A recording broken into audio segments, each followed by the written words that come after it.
दोस्तों, इस वीडियो में हम आपको बताने वाले हैं कि इस दुनिया में 99.5% लोगों को पहले प्यार में हमेशा धोखा ही क्यों मिलता है और पहले प्यार में आखिर ऐसी कौन सी ताकत होती है जो कि ब्रेकअप होने के बाद लोगों को मेंटली काफ़ी वीक बना देती है। और कई लोग तो प्यार में धोखा मिलने के बाद मेंटली खुद को इतना टॉर्चर कर लेते हैं कि वो अपनी ज़िंदगी को ख़त्म करने के बारे में सोचने लग जाते हैं। वहीं ज़्यादातर पहले प्यार में 18 से लेकर 22 साल तक की उम्र के लोग ही क्यों मेंटली टॉर्चर होते हैं। इसी के साथ अगर दुनिया में हर किसी को सिर्फ धोखा ही मिलता है तो आखिर धोखा देने वाले लोग कहाँ हैं? इन सभी सवालों के जवाब आपको आज की इस वीडियो में मिलने वाले हैं। लेकिन इससे पहले हम आपको बता दें कि अगर आपने इस सीरीज का पार्ट 1 और 2 नहीं देखा है तो उसे जरूर देख लें, वरना इस वीडियो में इस्तेमाल होने वाली साइकोपैथ और नार्सिसिस्ट जैसे शब्दों का मतलब आप नहीं समझ पाएंगे। तो चलिए इस वीडियो को शुरू करते हैं। दोस्तों, अगर हम गर्ल्स के पॉइंट ऑफ व्यू से देखें तो जब भी एक लड़की पहली बार किसी लड़के के साथ प्यार में पड़ती है तो वो उस लड़के के प्रति खुद को पूरी तरह से आत्मसमर्पित कर देती है। लेकिन आखिर आगे चलकर ऐसा क्या हो जाता है जिसकी वजह से लड़की का पहला प्यार अधूरा ही रह जाता है और अच्छा खासा चल रहा रिलेशनशिप टूट जाता है? तो चलिए इस बारे में हम आपको बताते हैं। दरअसल जब भी कोई लड़की किसी लड़के से पहली बार मिलती है तो वो उसके बैंक बैलेंस और बैकग्राउंड से ज्यादा उसके way of talk, behaviour pattern और नेचर से प्रभावित होती है। यानी कि अगर कोई लड़का किसी भी लड़की की इज्जत करता है या उसके साथ आदर और सम्मान के साथ पेश आता है तब लड़कियां ऐसे लड़कों की ओर खुद ही अट्रैक्ट होने लग जाती हैं। अब ऐसे में जब भी कोई लड़की अपना करियर बनाने या फिर किसी भी फील्ड में खुद को ग्रो करने के लिए घर से बाहर निकलती हैं तो वो खुद को दुनियादारी की तमाम तकलीफों के बीच काफी अकेला महसूस करने लगती हैं। तो ऐसे में वो अपने अकेलेपन को दूर करने के लिए कोई ना कोई पार्टनर तलाशने लगती हैं जिसके साथ वो अपनी प्रॉब्लम्स डिस्कस कर सकें और जिसके साथ वो खुलकर बातें करते हुए अपनी लाइफ को एंजॉय कर सकें। अब ऐसे में अगर सामने वाले लड़के की ओर से लड़की को खुद के लिए केयरिंग और सपोर्टिव सराउंडिंग्स मिलने लग जाएं तो ऐसे में प्यार के हार्मोन्स का पनपना बेहद ही लाजमी सी बात है। वहीं अगर लड़के ने उस लड़की को इमोशनल सपोर्ट भी दे दिया तो फिर वो लड़की तो उस लड़के को ही अपना सब कुछ मान बैठती है। हालांकि इसके बाद ही असली कहानी शुरू होती है, क्योंकि आप जिसके साथ भी पहली बार प्यार में पड़ती हैं वो लड़का एक साधारण इंसान नहीं होता, बल्कि वो एक साइकोपैथ या फिर नार्सिसिस्ट पर्सनैलिटी डिसऑर्डर से जूझ रहा इंसान होता है जो कि अपनी ही टर्म्स और कंडीशंस पर जीने में विश्वास रखता है। ऐसे में अगर आप उस लड़के के साथ कुछ दिन रहेंगी तो आपको अच्छा तो लगेगा, लेकिन आगे चलकर जब आपको वो लड़का अपने हिसाब से चलाना शुरू कर देगा तब आपको ये समझ में आएगा कि मेरी लाइफ मैं खुद नहीं जी रही हूँ बल्कि कोई और मेरी लाइफ को कंट्रोल कर रहा है। तो दोस्तों, यहाँ पर होता ये है कि जब भी हम किसी से पहली बार मिलते हैं तो हम सामने वाले इंसान के प्रति एक अलग सा लगाव महसूस करने लगते हैं, लेकिन ये बात हम किसी से बोल नहीं पाते। वहीं अगर सामने वाले इंसान का अप्रोच आपकी और अगर आपको दिखाई देने लगता है तो आप बिना कुछ सोचे समझे ही उसे अपना दिल दे बैठते हो। इसी के साथ आप अपने पहले प्यार में ये बिल्कुल भी नहीं पहचान पाते कि सामने वाला इंसान कहीं साइकोपैथ या फिर नार्सिसिस्ट तो नहीं, क्योंकि जो भी आपकी लाइफ में आपका लवर बनकर आता है वो आपके लव हार्मोन्स पर इस कदर अपनी छाप छोड़ देता है कि सामने वाले इंसान के अलावा आपको और कोई सही दिखाई ही नहीं देता। अब सामने वाला वो इंसान यानी कि सामने वाला वो लड़का साइकोपैथ या फिर नार्सिसिस्ट होने की वजह से आपके माइंड पर आसानी से काबू कैसे कर लेता है ये हम आपको आने वाले पॉइंट्स में बताएंगे। Point number 1, dual personality. दोस्तों, हम आपको ये बता दें कि ज्यादातर अपने प्यार का इजहार करने वाले साइकोपैथ लड़कों में ये देखा जाता है कि वो आपके मुंह पर तो बहुत बड़ी बड़ी बातें कर देंगे, लेकिन जब बात आएगी उन बातों पर खरा उतरने की तो आपसे मुंह मोड़ लेंगे। यानी कि वो आपको ऊपर से दिखाएंगे कुछ और लेकिन वो अंदर से होंगे कुछ और। वहीं ऐसे लड़के सिर्फ आपको अपना वही रूप दिखाएंगे जिसे देखकर आप उनसे प्रभावित होती हैं, लेकिन एक बार जैसे ही उनका आपसे मतलब निकल जाएगा उसके बाद वो आपको पूछेंगे भी नहीं। Point number 2, impulsive lawyers. दोस्तों, दोहरा चरित्र रखने के साथ साथ नार्सिसिस्ट और साइकोपैथ लड़के झूठ बोलने में भी बेहद माहिर होते हैं।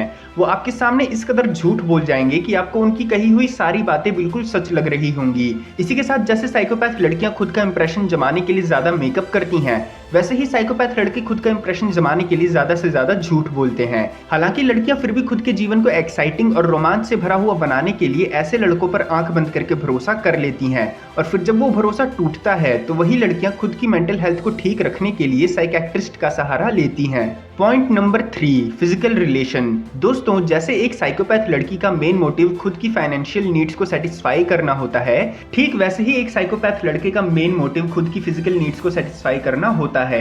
और जैसे ही वो नीड्स सेटिस्फाई हो जाती हैं वैसे ही उन लड़कों को अपनी पार्टनर में वैसा इंटरेस्ट नहीं रह जाता जैसा कि उनकी नीड्स सेटिस्फाई होने से पहले हुआ करता था। इसी वजह से ऐसे लड़के एक बार किसी के साथ फिजिकल रिलेशन बनाने के बाद दूसरी लड़की की तलाश करना शुरू कर देते हैं। वहीं फिजिकल रिलेशन बनाने के लिए लिए ऐसे लड़के आसानी के साथ किसी भी लड़की को इन्फ्लुएंस भी कर लेते हैं, क्योंकि इनके दिमाग में होने वाली एबनॉर्मल एक्टिविटी किसी भी लड़की का ट्रस्ट गेन करने में ऐसे लड़कों की बहुत मदद करती है। Point number 4, dominational power. दोस्तों, साइकोपैथ या नार्सिसिस्ट लड़के खुद के अंदर मस्कुलिन नेचर का अभाव ज्यादा होने की वजह से लड़कियों पर हमेशा हावी होने के बारे में ही सोचते हैं। यानी कि वो ये चाहते हैं कि जैसा वो चाहें वैसा ही सामने वाली लड़की करती जाए, वो भी बिना कोई सवाल किए। लेकिन जब लड़कियां ऐसे लड़कों के सामने उनके किसी भी काम को करने पर सवाल उठाना शुरू करती हैं, तो वो लड़के उन पर हावी होने के लिए वायलेंस करना शुरू कर देते हैं। यहाँ तक कि कई लड़के तो खुद की मेल ईगो में आकर लड़कियों के कैरेक्टर पर भी सवाल उठाते हुए उन्हें सबके सामने जलील करना भी शुरू कर देते हैं। इसी वजह से जब भी आप किसी से प्यार करें तो ये जरूर देख लें कि जैसा आपके पार्टनर का नेचर आपसे पहली बार मिलते वक्त था, वैसा ही आपके साथ कुछ समय बिताने के बाद है या नहीं। और अगर आपको जवाब ना में मिलता है तो आपको बिना टाइम वेस्ट किए तुरंत ही उस रिश्ते को आगे ले जाने से पहले ही तोड़ देना चाहिए। इसी में आपकी भलाई है। Point number 5, manipulation. दोस्तों, नार्सिसिस्ट और साइकोपैथ लड़कों के पास इन्फ्लुएंसिंग पावर बहुत ही कमाल की होती है। इसी वजह से वो किसी भी लड़की के साथ जब भी पहली बार मिलते हैं तो उनकी प्रॉब्लम्स को जानने के बाद वो जानबूझकर उनसे इमोशनल कनेक्शन बिल्ड करने लग जाते हैं और ज्यादातर समय उनके साथ ही रहने की कोशिश करते हैं, क्योंकि जितना समय वो उस लड़की के साथ बिता पाएंगे उतना ही वो उसे अपनी ओर इन्फ्लुएंस करते हुए आकर्षित करने में कामयाब हो पाएंगे। ऐसे लड़के खुद की ओर से किसी भी लड़की को आकर्षित करने के लिए मैनिपुलेटिंग एक्शन लेते ही लेते हैं, जैसे कि बातों ही बातों में लड़की के अकेला महसूस करने पर उसका हाथ पकड़ते हुए उसे सहारा देना, या फिर उस लड़की को अपने हाथों से खाना खिलाते हुए उससे अपनापन जताना, या फिर उसे उसके ही दोस्तों और परिवार वालों के खिलाफ भड़काना। अगर आपके साथ भी कोई ऐसा लड़का है जो कि ऐसा करता है तो आपको ये समझ जाना चाहिए कि वो आगे चलकर आपके लिए खतरनाक साबित हो सकता है। Point number 6, sense of trust. दोस्तों, जब भी कोई साइकोपैथ लड़का किसी लड़की के साथ रिलेशन बनाता है तो सबसे पहले उसका मकसद होता है सामने वाली लड़की का ट्रस्ट जीतना। अब ऐसा इसलिए क्योंकि वो जो भी कुछ उस लड़की के साथ करना चाहता है उसे वो आसानी के साथ कर सके। लेकिन ऐसे में भोली भाली लड़कियां फंसकर रह जाती हैं, क्योंकि वो आंख बंद करके भरोसा करते हुए उस लड़के को खुद के साथ वो सारी चीजें करने देती हैं जो कि समाज की नजर में गलत होती हैं। हालांकि इतना सब होने के बाद जब लड़कियों को उन लड़कों से धोखा मिलता है तब वो एक अलग तरह के गिल्ट के साथ जीना शुरू कर देती हैं, क्योंकि साइकोपैथ लड़के उन लड़कियों की माइंड को इस तरह से मैनिपुलेट कर देते हैं कि लड़कियां खुद को सोसाइटी में गिरी हुई नजर से देखना शुरू कर देती हैं। और कहीं ना कहीं लड़कियों को ये लगना शुरू हो जाता है कि अगर उन्होंने अपने साथ हुई किसी भी चीज के बारे में सोसाइटी को बताया तो उनकी बहुत बदनामी हो जाएगी। इसी वजह से कई लड़कियां मेंटल ट्रॉमा में भी चली जाती हैं। Point number 7, demon quality. दोस्तों, साइकोपैथ लड़के जब भी किसी लड़की के साथ प्यार में होते हैं तो वो उसके साथ फिजिकल होने की डिमांड रखते ही रखते हैं, लेकिन उनका मकसद उस लड़की के साथ सिर्फ फिजिकल रिलेशन ही बनाना नहीं होता, बल्कि ऐसे लड़के अपने दिमाग में चल रही बहुत सी गलत फैंटेसीज को भी उस लड़की के साथ पूरा करने की कोशिश करने लगते हैं, जैसे कि लड़की को मारना पीटना, उसके किसी भी बॉडी पार्ट का गलत तरीके से इस्तेमाल करना, या फिर लड़की को किसी भी तरीके से शारीरिक रूप से पीड़ित करना। अब वो ऐसा इसलिए करते हैं क्योंकि उनके दिमाग में चलने वाली एबनॉर्मल एक्टिविटी लड़की के प्रति उनको सही और गलत में फर्क बताना बंद कर देती है। इसी वजह से ऐसे लड़के आगे चलकर लड़की के प्यार करने के बाद शादी की बात पर उन्हें छोड़ देते हैं या फिर उन्हें मार डालते हैं। Point number 8, creating dopaminal approach. दोस्तों, आपको ये बात तो पता है कि आजकल के दौर में लोगों के बीच स्ट्रेस, एंजाइटी और डिप्रेशन होना कितनी आम बात हो गई है। ऐसे में हमारे माइंड के अंदर डोपामिन रिसेप्टर्स, जिन्हें खुशी का हार्मोन भी कहा जाता है, वो ज्यादा रिलीज नहीं हो पाते। इसी वजह से जब भी कोई लड़का ऐसी एक्टिविटी करता है जिससे लड़कियों को खुशी मिले तो लड़कियां उस लड़के की ओर आकर्षित होकर उन्हें अपना दिल दे बैठती हैं। जैसे कि हमें सबसे ज्यादा डोपामिनल खुशी खाने से मिलती है, तो सामने वाला लड़का आपको डोपामिनल खुश करने के लिए आपको अपने हाथों से खाना खिलाएगा, या फिर वो आपको इमोशनली खुद से इतना कनेक्ट कर देगा कि जब भी आपको खुश होने का मन करेगा, या फिर यूं कहें कि आप जब भी स्ट्रेस फ्री होना चाहेंगी तो आप बार बार उस लड़की की ही तलाश करना शुरू कर देंगी, क्योंकि उसके आपके पास रहने से ही आप खुद के डोपामिन रिसेप्टर्स यानी कि खुशी के हार्मोन्स को अच्छे से महसूस कर पाती हैं। Point number 9, conditional respect.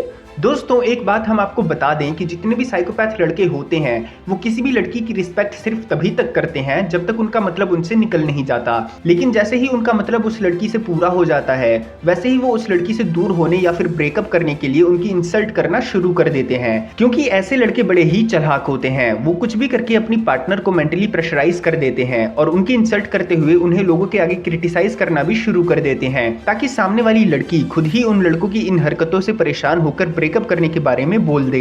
और ऐसा होने के बाद साइकोपैथ लड़के ब्लेम भी लड़कियों पर ही डाल देते हैं कि उसे मेरे साथ नहीं रहना था, इसलिए उसने मेरे से ब्रेकअप कर लिया।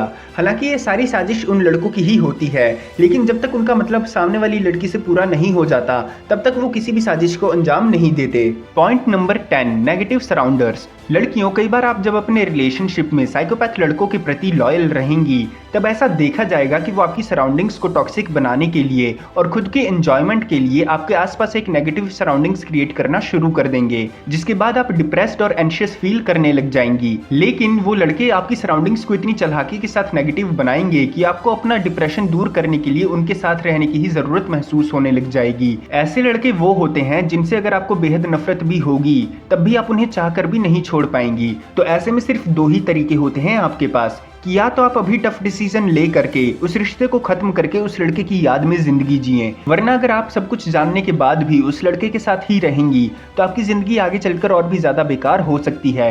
या हो सकता है कि जब आपके पार्टनर को ये बात पता चल जाए कि आप उसके बिना नहीं रह सकती तो वो इस बात का गलत फायदा उठा ले। इसलिए अच्छा यही है कि आप अपनी लाइफ को और अपने माइंड को बेहतर बनाने के लिए ऐसे लड़कों से दूर होकर उनकी यादों के सहारे भले ही जी लें, लेकिन कभी भी उनके साथ मत जिएं। तो दोस्तों, यहाँ पर इस सीरीज का चौथा पार्ट भी खत्म होता है। वहीं हम आपको ये भी बता दें कि आपके साथ भले ही कितना ही गलत क्यों ना हो जाए, इससे किसी को कोई फर्क नहीं पड़ता। इसलिए अपने दुख दुनिया वालों को बताने की बजाय इस तरह से जिंदगी को जियो कि आपको दुख देने वाले इंसान कभी भी आपकी जिंदगी में आ ही ना पाए। क्योंकि अगर आपको दुख देने वाले इंसान आपकी लाइफ में आ गए तो वो आपके साथ क्या करते हैं या क्या नहीं करते, इससे किसी को भी कुछ भी लेना देना नहीं होता।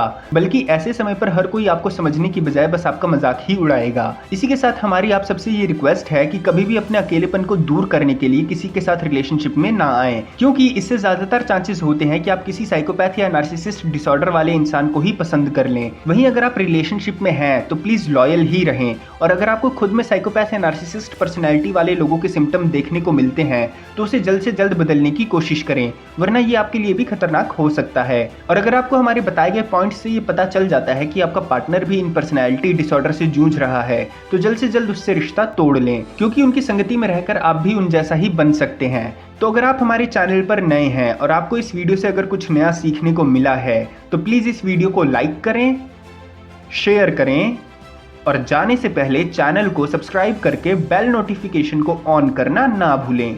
तो मिलते हैं अगली वीडियो में, तब तक के लिए गुड बाय।